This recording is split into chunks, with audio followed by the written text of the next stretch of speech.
Hey, what's up, everybody? I want to welcome you to another episode of the Dreamerspro Daily Recap, where we give you a recap of all of the hot topics that we covered that day. You can catch them in their long format and also catch it fully streaming for free on Apple Podcasts.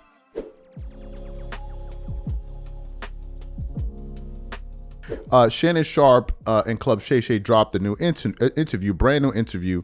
It looks like he's getting back into the sports spectrum, where he interviewed Charles Barkley. Now, Charles Barkley is one of the biggest voices in sports media, probably the best in the business that we have going, in my personal view and the view of many. So he had to sit down with Charles Barkley to talk about a range of things. But one of those things they discussed was the fallout, the messy fallout between former Chicago Bulls teammates Michael Jordan, the greatest player of all time, and his running mate Scottie Pippen. As you guys know, a few years back, Scottie Pippen basically stunned the sports world when he went on the Dan Patrick Show and just went on this campaign to basically tear down Jordan. He went at his former head coach. And then from there, it was platform after platform, him saying one thing after the other. And it was something that took a lot of NBA fans and even NBA players off guard. And a lot of people were like, Scottie, what are you doing here? And then he kept on saying things. It got worse and it got worse and it got worse, to the point where a lot of people like Stephen A. Smith and others are basically said that this relationship is irreparably fractured, cannot be fixed. Again, hey, what's up, everybody? This is Charles Sabanis. I want to welcome you guys to another episode of the Dreamerspro Show. We cover everything from sports, hot topics, classic debates, entertainment, and we give you guys a fresh perspective on things and how we see them. And today we got a hell of a show for you guys. But before we get into it, please make sure you like the video and subscribe to the channel. Also, we have a survey that we're running in the comments. If you want a chance to win some Amazon gift cards, we're going to be handing out a lot of prizes. Be sure to fill that out. It'll only take you about 3 to 5 minutes to do that. We'll appreciate if you help us out with that. Anyway, let me get into this topic here. So yesterday, Shannon Sharpe and Club Shay Shay dropped a new brand new interview. It looks like he's getting back into the sports spectrum, where he interviewed Charles Barkley. Now, Charles Barkley is one of the biggest voices in sports media, probably the best in the business that we have going, in my personal view and the view of many. So he had to sit down with Charles Barkley to talk about a range of things. But one of those things they discussed was the fallout. Basically stunned the sports world when he went on the Dan Patrick Show and just went on this campaign to basically tear down Jordan. He went at his former head coach. Michael's son, Marcus, was, I don't know if he currently still is, dating Scottie's ex-wife. Yeah. How would you feel if a teammate of yours dated your daughter? Would you feel some type of way? Oh, hell yeah. Hell yeah. That is I feel bad for Michael. I feel bad for Scottie. Yes. That is so messy. I don't like messy because when it's messy, everybody has an opinion on it. Mm-hmm. Everybody has an opinion. And you know, the internet is not a place for messy. No. And you have to understand, it's a lot of kids involved. Yes. And people are mean. People are mean. And it's unfortunate. You know, I just got into social media because I didn't want to be around the meanness. And I feel bad for everybody involved because I see all the pictures. I don't do the comment stuff, but I know they're going to be mean. Right. But it's just, I just hate messy. And it's just really messy. And there are no winners. There's only losers. Because obviously, Michael and Scottie's relationship can't ever be the same. Right. Did you know, was it the Last Dance when Michael put that because he wasn't there at the time when Scottie refused to go in the game. Yeah. And he inserted that into the Last Dance. Did you always know that Scottie and Michael had this kind of contentious relationship? Because from the outside, it looked pretty good. Yeah, I was surprised it was so bad. Okay. I was surprised. But in fairness, I didn't spend a ton of time with those guys together. Right. I spent a lot more time with Michael. A lot more time with Michael. You know, it's just a sad situation because I think not that I know, but you know, if you win a championship with guys, y'all probably have a special bond for life. Oh, yeah. I think if you win 6, y'all might as well. Y'all should be brothers. Brothers. So like I say, if you win one championship, I'm pretty sure every time y'all get together. Because you're going to have the reunion. Yes. Every 5 year, 10 year, 15, 20, 30. Yeah. But if you win 6 together, y'all should be damn near blood brothers. Yes. So that's the thing I most feel bad. There's guys I didn't win with. They're some of my best friends. Right. Every time I see them, it's like, man, I got another brother. And like we bumping each other at All-Star games, right. maybe the Hall of Fame ceremony, or we just bumping each other. Right. It's like a family reunion. Right. But if I had won 6 championships with somebody, I would think, man, we blood brothers for life. So you heard what Charles Barkley had to say to Shannon Sharpe. Listen, I understand everything that Charles said. It was surprising, especially to bring up his point, to accentuate his point about them winning championships together. Because what I heard is, according to Kobe and others, whenever you win a championship with a particular group of players, you guys become brothers for life. In the case of the Chicago Bulls, not only did they win championships, they created a dynasty, arguably the most iconic dynasty in sports history, if I'm being honest with you. The Chicago Bulls are that iconic. You have the Patriots, you have the Yankees, you have other organizations, but there was really nothing like the Chicago Bulls in a way they were able to capture the imaginations of people and fans all over the world, right? They really built something special. So it was very surprising to a lot of us to see that Scottie Pippen harbored these feelings of negativity towards Michael Jordan. Now, some people are saying, and Shannon Sharpe tried to use that as an out for Scottie. Oh, why did he put what happened in the Knicks game into the documentary when he wasn't there? Bull, you know what. And the reason why I'm saying that is because if you listen to some of the things that Scottie Pippen has said about Michael Jordan since The Last Dance dropped, he was talking about things that occurred when they were teammates. He's talking about things he felt about Jordan for over 2 decades. So I don't buy that. And if Scottie really felt, and it caused me, to then begin to wonder, okay, so if this is how you really felt about the guy all these years, all these times we saw you guys hanging out and all of that stuff, that means you were faking it, number one. Number two, if you really felt like Jordan was this despicable person, why did you then decide to be a part of The Last Dance docuseries? These are the things that don't add up. Shannon tried to give him an out. That wasn't the reason. The fact of the matter is Scottie just seems to be jealous of Jordan, and the thing with Larsa Pippen and his son just made matters worse. The son, why he did that, nobody understands. It's one of the most disrespectful, disgusting things you could do.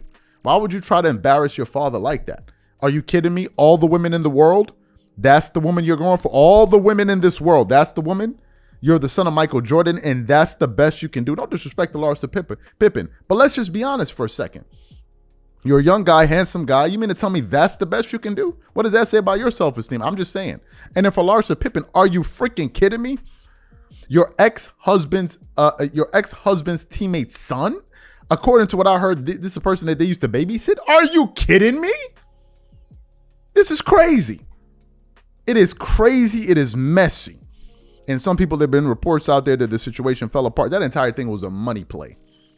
It was a money play. She's now jumping over to a son of a multi-billionaire who's worth over $2 billion. Oh, you think it's for the love? Really? That's what you think it's for, the love? Are you kidding me? So listen, I agree with what Charles Barkley said. I think he made some good points. And you know what? I think this relationship is a wrap for it. I think it's an absolute wrap. I think it's a wrap because of what Scottie said in that situation between, you know, the kid and the ex-wife just made matters worse and more disgusting. Now, you guys know I'm not a fan of Nick Wright. I'm just not. I think a lot of Nick Wright's arguments are ass backwards, but he gets away with it because of his vocabulary. He has a big-ass beard, and he wears suits, and he's on TV. So therefore, what he's saying makes sense. But if you listen to Nick Wright, especially when we're talking about the GOAT debate, for example, Nick Wright is usually the one that makes some of the worst cases because it's all based on things that never occurred. Nick cannot make an argument head up. So then he comes up with these ridiculous, outlandish hypotheticals to make an argument. And he's like, for instance, the defensive player of the year. LeBron came 3 votes from winning the defensive player of the year. So he says that to say he basically won the defensive player of the year, but he didn't. He came really close to winning that finals, but he didn't. But that's Nick Wright's pattern of argument. So what happened? Was watching, scrolling through YouTube this morning, and a video was recommended to me from the channel Somatic 2008. And in this clip, it was from a show that they had, I think, right before Game 5, where they were on the panel, Chris Broussard, Nick Wright, of course, and Kevin Wiles. And Kevin Wiles is becoming a tactician at totally dismantling the nonsense. He must have like a broom. He just sweeps up all the nonsense off the table that Nick Wright constantly throws on the table. And he's become a magician at this. He just totally neutralizes Nick Wright's ridiculous arguments. So what happened? In this particular clip, this gentleman was reacting to this back and forth that Nick Wright and Kevin Wiles were having. And as we're listening to Kevin Wiles, he was totally dismantling Nick Wright on live TV whenever he tried to throw out one ridiculous point after the other. So for those of you who didn't hear this, we want to play it for you now, and then we're going to come back and react to Nick Wright's nonsense. Take a listen to this here. If the Lakers win tonight, do you think we're getting a Game 7? Well, and if they don't win tonight, they have real problems. Go ahead, Wiles, and then I'll explain. Well, it's a hard question for me to answer too, because it's kind of like, if I had wings and I would fly, would my wings get tired? I'm like, I don't know. It's so hard to even conceive of. I can't wrap my head around it. It's impossible to conceive of the Lakers winning in Denver. The last time they played, was it as close of a game as could possibly exist? Is that in what we're NBA? counting now? Okay, good. No. The Super Bowl is close too. No, Let's run that back, and I guess put Brock Purdy in the Hall of Fame. And you know what? That went to overtime. Wild, and correct. And if a week later that game were to be played again, and I would say it is impossible to conceive of a way for the Niners to win, I'd look ridiculous. Okay, good. Well, that's it. Because coming up later in the show, and a question you made us put in, it is literally. You're getting so mad, buddy. I'm not getting mad. I'm just correct. You're talking about the Niners. This is my correct voice. This is my. Let's talk Lakers. Are we surprised KC are not the faves to three-peat? It was super close. Yes. Who cares if it was close? Okay, but you said you can't conceive. It's impossible. Denver's going to win tonight. Okay. Jamal Murray is probably going to play. If he doesn't play, of course, there's a reason to be slightly concerned. Okay, But the Lakers are outmatched beyond just Jamal Murray. There's a coaching mismatch. It's the best player mismatch. It's home court advantage. It's historical dominance. I agree with that to a degree. And Hubs, if we can just put the last graphic first and then go in the order we had. The reason that I think you're slightly overstating the dominance, not of the history, but of this series is this. Oh, my God. Well, no. If we are talking, I'm not talking about moral victories. This sounds like it was a close 3-0. Well, all I know is this. Not a close sweep. The idea that the Nuggets have controlled every aspect of this series is not true. The idea that the Lakers haven't shown you in 4 straight games, no matter where it is, the ability to build big leads on the Nuggets is not true. So the question I'm just asking is, can they win a game in Denver? That's all I'm talking about. No. So do you have evidence that they can win, or that they can become very close? If Jamal Murray plays, they won't. The Lakers won't win. Okay, so going into this series, this is an insane graphic you have up right now. I cannot believe it's a close. What do you mean? What is insane about it? A percentage of time leading, like you're using that as a positive. Because let me ask you this. Because here's the thing, with LeBron, they should be able to close. If the numbers were reversed and it were 3-1, don't you think that would be more evidence as to why Denver is in full and total control? If the Lakers, let's just say the Lakers, like a Celtics margin of victory thing, sure. I know. Listen, I know you actually like these arguments because you make them all the time. Mm-hmm. The Nuggets, for some reason, you become very protective of, which is fine. But going into the series, the reason I thought the Lakers had a chance, where there were 5 reasons.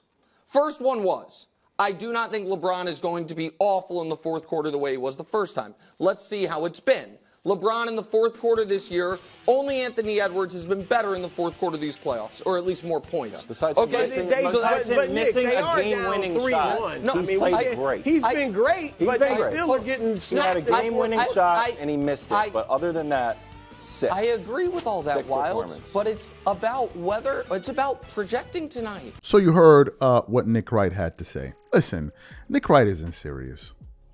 Nick Wright is not serious. Had Nick Wright said, you know what? I think the Lakers are going to win that series in 7 games. I'd have been like, you know what? You could have me. But the fact that he said, "Oh, I believe the Lakers are going to win off of winning 6 games," and every time they lost, even when they went down 0-3, he was still coming up. Well, the series this hasn't happened yet. That hasn't. And the minute they won 1 game, 1 out of 12 attempts. So the Nuggets had beaten them 11 out of the 12 times that they played. He now was saying that the Lakers are going to come, and then to listen to his arguments. And I am so glad that Kevin Wiles is beginning to push back on him, because I believe Chris Broussard doesn't do it enough. Chris Broussard only pushes back on Nick Wright when they start that ridiculous Michael Jordan versus LeBron James GOAT argument. That's when Chris Broussard really pushes back on Nick Wright's nonsense. But the fact of the matter is, Kevin Wiles is necessary for that show, because he is stopping Nick Wright in his tracks whenever he tries to make these outlandish, absurd arguments. Nick Wright is in series. He got that series totally wrong, and now he's going to move on like as if he ain't saying nothing. And all of his argument, well, if this happened, are you saying that this couldn't happen? Nick, who's going to win the series? Are you saying that if the Lakers win game 5, are you saying they couldn't win? Like, bro, answer the damn question. Answer the damn question. And this is what Nick Wright has been doing for years, one hypothetical after the next. I am just so happy that Kevin Wiles is pushing back, because I don't know what these networks believe, and maybe they may not know this, but for whatever reason, they must think that everybody wants to hear this people on TV twerking it up all over the place for LeBron. There are people that would also like some resistance. That's the reason why you saw Rashard McCann and Gilbert Arenas get into this big argument. The fact of the matter is the following. Had Rashard McCann not pushed back the way that he did at Gilbert Arenas, Brandon Jennings wasn't going to do it. Kenyon Martin really wasn't going to do it. So it would have been Gilbert Arenas up there saying what he said, and nobody would have pushed back. What made it entertaining was that there was a counterbalance to what was being said. That's what I personally believe made that segment more interesting, and we need more of that. If you believe that this guy is the best thing since sliced bread, no problem.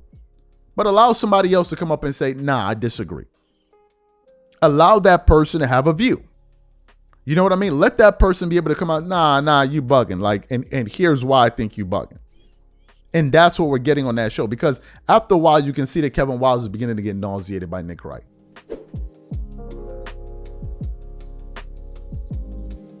We did a show yesterday that was centered on some comments that JJ Redick made on the big podcast with Shaquille O'Neal. And during their sit down, JJ Redick, I think they were discussing the greatest players of all time. And then Shaq said, listen, you guys can discuss what you want to discuss. My only issue is if you're mentioning Jordan, you're mentioning LeBron, make sure you mention Kobe Bryant. That was Shaq's only point.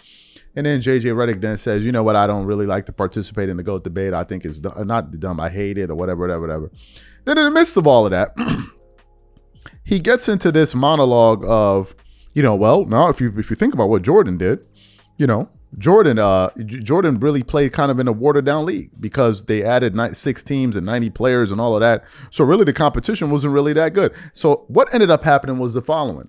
Rasheed Wallace and Bonzi Wells, if you don't know who they are, just Google them. I know who they are. They used to play with the Portland Trailblazers. Bonzi Wells was a bad boy, so was Rasheed Wallace.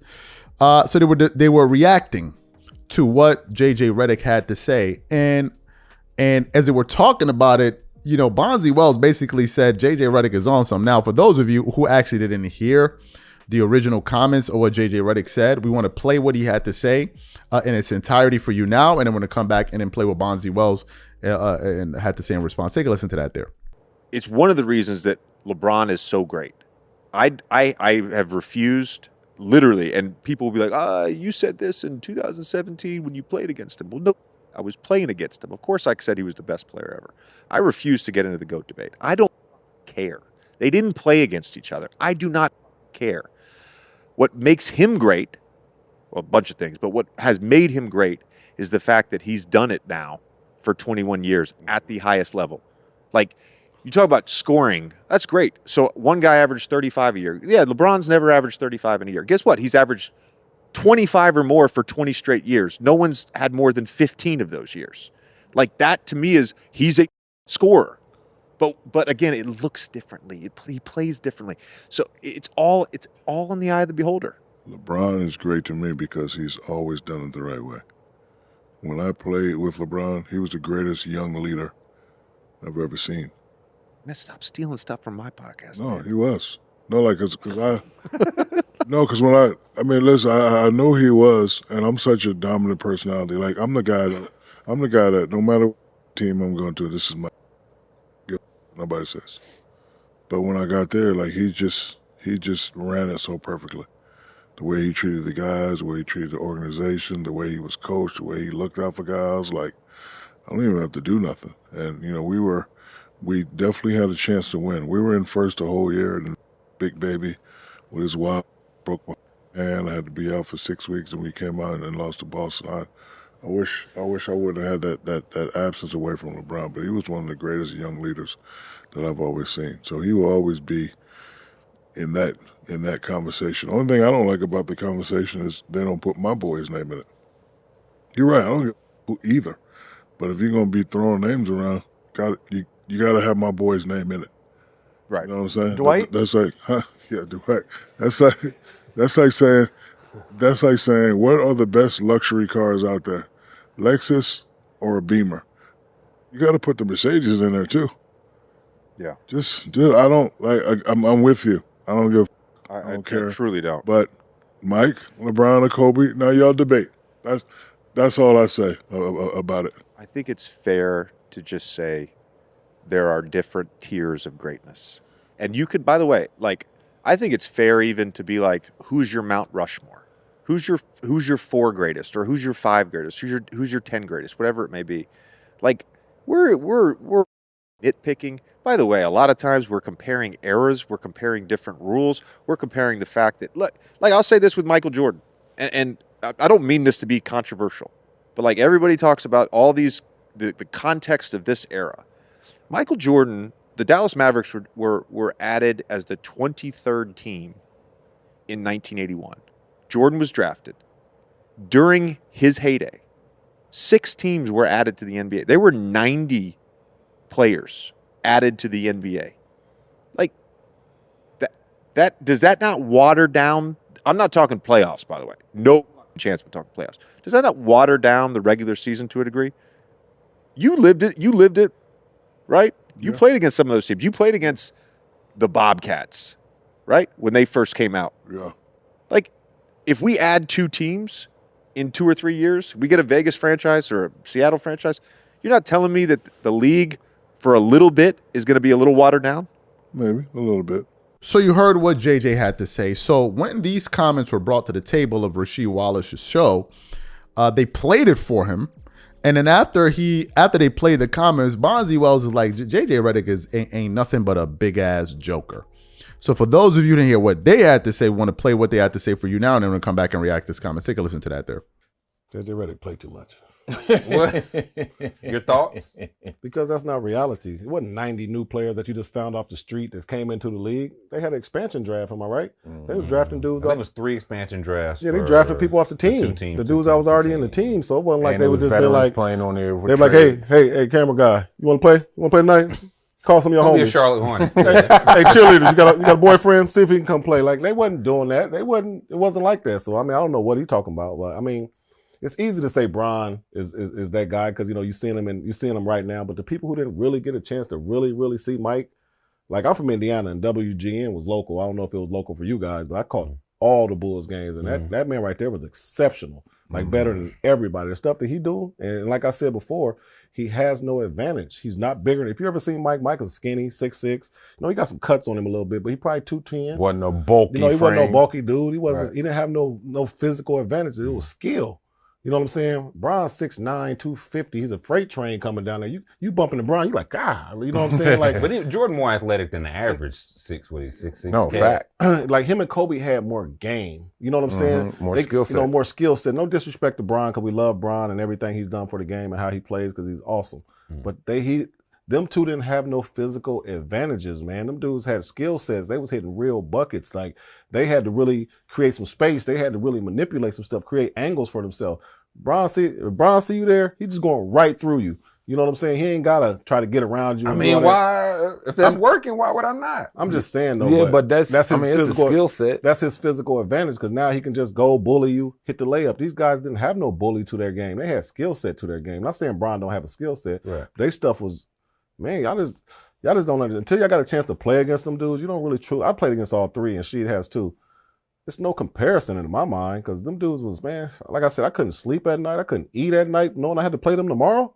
Man, like we said, like, bro, man, I ain't going out tonight, man. I'll see y'all later on. I'm in the room, man. So you heard what they had to say in response to JJ Redick. JJ Redick, I believe, is part of the we're done with the 90s crew. Listen, here's what's happened.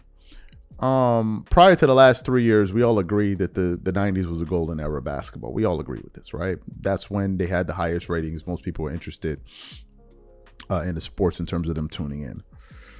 Jordan was taking over the world, it essentially seemed. So what essentially happened was they didn't try to have a GOAT debate because they needed it for ratings, and they now went into this LeBron. They started that around 2016, 17. And in the midst of all of that, what they discovered was, wait a minute, we can't convince people of this thing of it really being a real debate.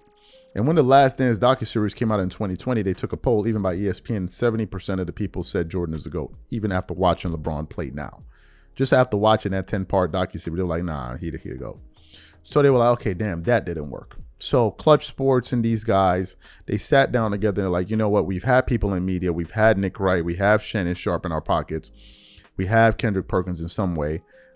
Gilbert Arenas somehow affiliated with him. I know that because Rich Paul, I saw he was acting. Dude, when Rich Paul came on the show, you would have thought it was the CEO of the show. I'm like, what's going on here? Ask the guy questions, push back on some of what he said. They were just sitting there listening to him. Like, I'm like, did the Oracle just walk in? So they said, okay, we're going to get these guys in media to argue on the behalf of LeBron. And that wasn't really working. So then they said, okay, you know what? Let's try something new. Since we can't diminish Jordan because they now tried to say winning rings, ring culture is toxic, all of that stuff. Because they can't do it now, all of a sudden it's toxic. When they were setting out to do it, they needed to do it. But now all of a sudden it's toxic. Then they said, okay, let's try something new. Since we can't diminish Jordan as a player, let's try to diminish his era. Let's try to diminish his era. And this is the new one that they're on now. This is the new campaign that they're on. But it's really not convincing anybody because the only people that are actually subscribing to it are LeBron fans. Other NBA fans don't agree with none of this. And it's not working. So they're just moving from one thing to the other in a desperate attempt to convince people. And it's not working. They try to put out some poll on ESPN talking about, they poll the players in this club. They're talking about current day players. And even the modern day players still pick Jordan. And I think they only polled about 150 players or something like that. So listen, it's not working. When you have a person like JJ Redick basically trying to put out a statement and say, oh, the league was watered down. You have Bonzi Wells respond like, stop playing. You're acting like as if they went and got people off the street. They got other NBA players and drafted them to those teams. And had he not pointed it out, I wouldn't have known that. And a lot of people want to know that. So people that ran around saying, so this is what they do. And the joke of it all is you're saying the 90s are done, they're trash. So what era is exactly good? This one? Are you kidding me? Where players can't even make it through a season anymore. Now if a player plays a full 82-game season, all of a sudden you guys want to hand out biscuits and cookies and twerk it up all over the place and knock over people's drinks and slap each other with honey, talking about, oh, look what we did. Like, really? This where we at? This is what we doing? This is what we doing? It came to this. It came to this point. You know, and listen, that's JJ Redick for you. He's a LeBron guy. He's a LeBron fan. He's a LeBron business partner. So what do you expect him to do? What do you expect him to do? What he just did was a classic case of omission. He omitted a piece of information, put out the other information, and therefore you'll confuse people. You got people running around the comment section, twerking it up all over the place, knocking over people's drinks, gyrating all over the floor, talking about, oh, we got you now. You ain't got a goddamn thing but a bucket of honey in your house. That's all you got. That is all you got. These are my thoughts. So for those of y'all running around thinking JJ Redick that new wave, y'all can have him. I thought JJ Redick was going to bring a new, fresh take to sports. All he did was just turn into another LeBron James apologist, twerking it up all over the screen for us and disrupting our television. Damn near knocked over my fishbowl the other day watching his twerking ass.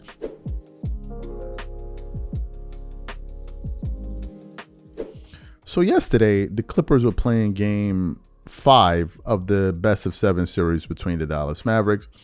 And going into that game, the series was tied 2-2 thanks to the heroics of Paul George and James Harden and some of the other players in game 4 in Dallas.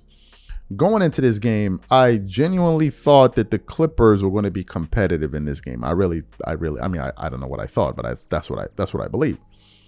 So going into the game, I was watching the first quarter Then I started watching the second quarter. I'm like, man, these guys, they don't look serious. The way that they allowed the Dallas Mavericks to get that 12-point lead, and James Harden wasn't really playing well. Paul George wasn't really playing well. So I was like, all right, let me go take a shower, come back, and I opened up my computer to watch the other half, and then looking at the Dallas Mavericks just essentially started blowing the Clippers out of the gymnasium in the second half. If I look at the second half, folks, it was an absolute bloodbath. The Dallas Mavericks totally dismantled the Clippers. They were plus 10 on the scoreboard. Paul George was only 2 of 4. James Harden was 0 of 1. And if I look at the second half of that game, in the second half, the Clippers were down 12 going into halftime. The Clippers were outscored by 20 points in the second half. Plus the plus that they had on them going into the half, they ended up losing by 30 points, which ended up becoming the worst loss in the history of that organization. And I'm like, I cut off the game around 5 a.m. my time. I'm like, man, I'm going to bed. Usually I'll stay up to do these lives, but I'm like, nah, man, I'm not interested in doing that. Some people got on me, oh no, stay up.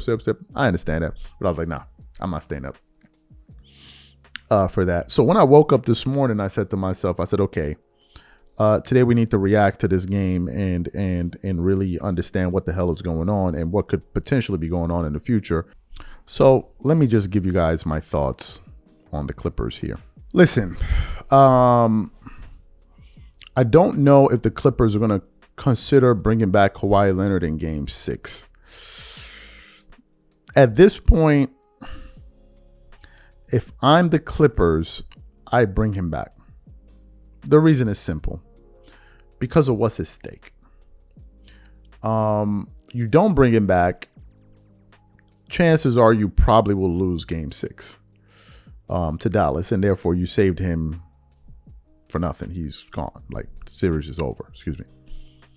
But if you play him, you at least roll the dice and try to see. Now, has Kawhi Leonard been doing any, drills and contact drills and all of that? I don't know.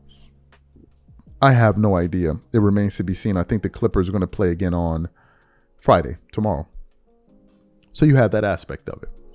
If they win Game 6, then the series goes on and we'll see what's what. But in the case of they lose, what does this mean for the Clippers? Well, as you guys are aware, Steve Ballmer just made a massive investment of over $1 billion into a brand new arena for his fans, for himself, team, whatever. And a lot of people were saying that it would have been great for the Clippers to win a championship and then go into that new arena. It would have been electrifying. But at this particular moment, I'm not 100% certain that that's going to happen. Because even if the Clippers were to win this series, what's Kawhi going to look like moving forward in these playoffs? And is he going to come back at all? No one really knows. Which then kind of fast forwards us a little bit. And I want to quickly fast forward into the future for a moment, if you just bear with me. What if the Clippers lost? What should be the course of action moving forward? Well, here's what I think. As things currently stand, Kawhi Leonard is the only player with an extension with the Clippers. Paul George has not been extended. James Harden has not been extended. If the Clippers were to lose this series, and let's say Kawhi Leonard does not come back, they need to blow up the entire thing. This is just my personal view. I could be wrong, but some people can think I'm wrong, whatever. This is just my personal view. I think this amalgamation of talent has not worked. In the 5 years of this experiment, Paul George and Kawhi Leonard have only been healthy for one of those 5 years, and that was during the 2020 run, where they blew that 3-1 lead to the Nuggets. Since then, Kawhi Leonard missed a year. Kawhi Leonard gets injured in the playoffs 2 times. That game round 2, last year round 1, this year even before the playoffs, and then Paul George missing it. So listen, and then Paul George didn't play in the playoffs last year. So 4 out of the 5 times these guys have tried to go into the playoffs, one or the other has been missing in action. One or the other. 4 out of the 5, that's 80% of the time. 80% of the time, these guys have not been together in the playoffs. They've only been together one time. And then probably that 2020 run was the best chance they had to win the championship. So if they lose, I think you need to consider blowing this thing up. Yesterday, if you look at the performances of some of these guys, now James Harden has his thing, people say about him, but I want to focus on Paul George for a second because Paul George is the guy that's been there, and Paul George is supposed to be the number 2 guy. Paul George finished that game yesterday with 15 points on 30% shooting from the field. The only bright spot for the Clippers I see was Terrence Mann, who was playing good defense and aggressive offensively, at least in that first half. Norman Powell coming off the bench with 14, and Ivica Zubac with 15 and 6 and 5, which is not even enough. 6 rebounds, that's not even enough. Paul George scored 15 points. James Harden scored 7 points. 7 points. Listen, I would just blow it up, and I would call it a wrap on this thing. Now, what would the Clippers do with Kawhi? Well, they've already extended him. Would they consider trading him? Possibly. He's still an asset. But I would call it a wrap on this particular iteration of players and go out there and try to get younger and look for something else. You keep Norman Powell, you keep Terrence Mann, you keep Ivica Zubac. You try to retain Ty Lue if possible, and you try to go get more reliable stars to go out there and put out a better product. All right, people that are going to be available. But I wouldn't be mad if the Clippers decided to move off Kawhi, move off of Harden, move off of Paul George.